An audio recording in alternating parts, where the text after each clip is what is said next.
രാവിലെ തന്നെ വീട്ടിലിരുന്ന് ബോറടിച്ചപ്പോൾ നേരെ കോഴിക്കോട് ബീച്ചിലേക്ക് പോകാൻ അടിച്ചു. പക്ഷേ എപ്പോഴും നമ്മൾ കോഴിക്കോട് ബീച്ച് പോയി നല്ല രീതി മടുത്തൊന്നും ബീച്ചിനല്ല കേട്ടോ, നമ്മളെ സ്ഥലത്തെയാണ്. അപ്പം പിന്നെ കുറച്ച് വെറൈറ്റി ആയിട്ട് വേറെ രീതിയും ബീച്ച് പിടിക്കാമെന്ന് ഞാനും കരുതി. അങ്ങനെ ഞാൻ വിളിച്ചു വരുത്തിയിട്ടത് കാണുന്ന പ്രണവേട്ടനെ ഗ്രേ വളരെ. അപ്പം നമുക്കിപ്പോഴാണ് ഒന്ന് കാപ്പാട് ബീച്ചിലേക്ക് പോകാൻ ചോദിച്ചു. പക്ഷേ പോയപ്പോഴാണ് ഞങ്ങൾ മനസ്സിലായത് റോഡ് മൊത്തം അവസ്ഥയാണ്, പോകാൻ പറ്റത്തില്ലെന്ന്. അപ്പോൾ പോയ പോക്കിൽ ഇവളെ വീട് അവിടെയാണല്ലോ, അപ്പോൾ ഈ കൊച്ചിനെയും കൂട്ടാനെന്ന് കരുതി. അങ്ങനെ കൊച്ചിനെയും കൂട്ടിയിട്ട് ഞങ്ങൾ പൊക്കോണ്ടിരിക്കുക. അവൾ പറഞ്ഞ റൂട്ടാട്ടോ, പക്ഷേ അടിപൊളി റൂട്ടായിരുന്നു. ഒന്ന് കാല് വെക്കാൻ പോലും പറ്റുന്ന വൃത്തികെട്ട റൂട്ട്. എവിടെ നിന്ന് കിട്ടിയ റൂട്ട് എന്നാണ് ഞാൻ ആദ്യം ചോദിച്ചത്. പക്ഷേ പറയാൻ പറ്റില്ല, എല്ലാ സ്ഥലത്തും ഉണ്ടാവില്ല ഇതുപോലത്തെ നല്ല റോഡും ചീത്ത റോഡും ഒക്കെ. അങ്ങനെ ഞങ്ങൾ ആ വഴിക്കൂടി ഇങ്ങനെ പൊയ്ക്കൊണ്ടിരിക്കുകയായിരുന്നു.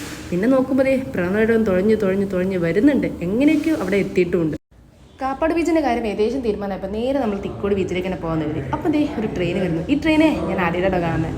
അങ്ങനെ അതും കണ്ട് നമ്മൾ നേരെ നമ്മളെ തിക്കോടി ബീച്ചിലെത്തി. സത്യം പറഞ്ഞാൽ നല്ല സെറ്റ് ബീച്ച് തന്നെയായിരുന്നു. നല്ല ഡ്രൈവിംഗ് ബീച്ച് ചെയ്താന്ന് വെച്ച് കഴിഞ്ഞാൽ ആദ്യം ഞാൻ പറയാനുള്ള നമ്മളെ കണ്ണൂരുള്ള മുഴുപ്പിലങ്ങാട് ബീച്ച്. പക്ഷേ നമ്മളെ കോഴിക്കോട് ഇത്രയും നല്ല അടിപൊളി ബീച്ചും ഇത്രയും നല്ല ഡ്രൈവിംഗ് ബീച്ചുള്ള